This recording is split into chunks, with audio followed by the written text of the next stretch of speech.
বন্ধুরা, আজকে আমরা এমন একটি বিষয় নিয়ে আলোচনা করব যা আমরা প্রায় সবাই শুনেছি।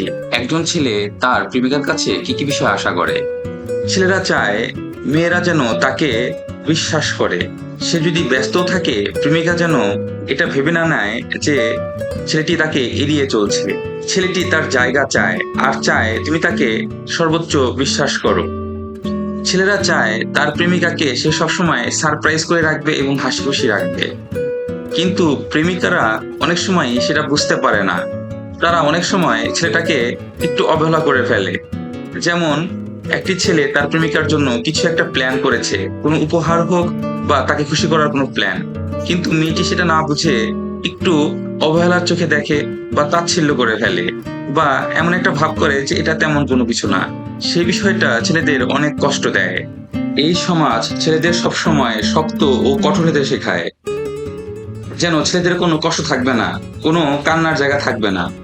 কিন্তু ছেলেদেরও কিছু দুঃখ কষ্টের জায়গা থাকে, কিছু বেদনার জায়গা থাকে।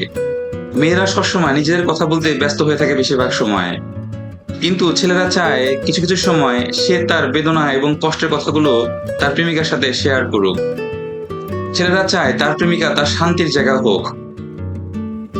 ছেলেরা সবসময় তার প্রেমিকার সাথে রুমে বসে ফোনে ডুবে থাকা পছন্দ করে না।